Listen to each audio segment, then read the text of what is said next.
We are back for another day of the Hoop Scoop Media Top 100 Countdown, and at number 43 team in the country, we have the Virginia Cavaliers. What's up, college basketball fans? I'm Hoop Scoop Media co-founder Austin Getchy, and welcome to the Hoop Scoop Media Top 100 College Basketball Teams Countdown. In this series, we'll be counting down our top 100 teams for next season and releasing a video every day until the college basketball season begins.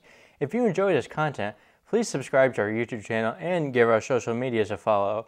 Simple things like that help more college basketball fans like you enjoy our content. With that being said, enjoy the rest of the video and 99 other videos in this series. Last year was an up and down season for the Tony Bennett led team. They had lots of hype to start the season, and for the first part lived up to it, having a very impressive start, at one point getting to 17-3 on the season. However, the end of the season was less than ideal. They started to struggle, losing games they shouldn't, and had some scares with bad teams. That showed up in the tournament as the number 4 seed Virginia team lost an arguably the shot at the tournament to Furman. It was a typical Bennett team, slow and good on defense, which has summed up his career at Virginia. He's proven to be one of the best pound-for-pound coaches in the country, and once again has a chance to prove it this year. If he's going to prove it, he'll have to do it without some significant players from last year.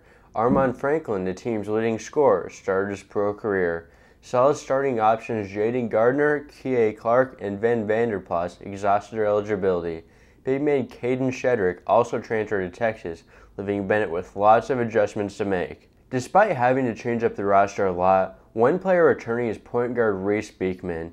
He didn't quite live up to the breakout expectations set out for him, but he's a very good passer with a 32.2% assist rate on the season. He's also amazing on defense, being named the ACC Defensive Player of the Year. If he does have the breakout year scoring, he will be an NBA draft pick. Virginia also has rising sophomore guard Isaac McNeely returning. He was an efficient scorer and shooter last year and could really jump into the main scoring option with the roster turnover. One backcourt transfer Bennett brought in was Andrew Rohde from St. Thomas.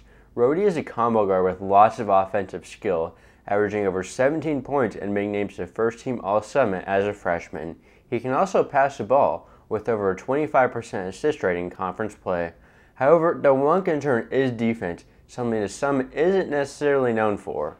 Another low-major transfer Bennett brought in was Merrimack big Jordan Minor. He was a co-NEC Player of the Year and was a high-level rebounder and defender last year, in addition to being a very good passer for his size. The main question is how well does he transit up from the worst conference in the country? A breakout player in Virginia's front court is Ryan Dunn. He's a very good athlete and elite rim protector and has NBA potential if he can take the next step in his overall game. Bennett also brought in a few more transfers. One of them is Oklahoma forward Jacob Groves. He's not anything special, but is a decent shooter and serviceable to play high major minutes. The other transfer is Georgetown guard Dante Harris, who committed mid-season. Harris was a good passer and showed offensive flashes here and there. Overall, he wasn't amazing, but Tony Bennett instead of Patrick Ewing coaching will also be significant for development. New Zealand native Tane Murray also returns. He hasn't quite worked himself into the lineup so far in his 2 years with Virginia, but has a better chance this year with the roster turnover. The other returner is redshirt freshman wing Leon Bond, who has a chance to see some big minutes off the bench. Bennett also brings in a good freshman class. Elijah Gertrude is the highest ranked of the group, an explosive guard with lots of potential. He is coming off an injury, and while he will be healthy for the season, he might not be a huge factor right away, but should be a big-time player in years to come. Blake Buchanan is a big man from Idaho with a good frame. He's a fluid and skilled player for his size, and also has lots of potential. Big man Anthony Robinson committed to Virginia after he decommitted from South Florida. He won't see a big role right away, but is raw with long-term potential. Christian Bliss, a Virginia 2024 commit, reclassed to fill a last scholarship and is redshirting. Overall, I don't love this team on paper. However, I do love the fact that Tony Bennett is their coach. Last year's season ended very poorly, and I don't think the roster improved this offseason much. However, there are some players with lots of potential on this team, so there are a few different ways this can end up.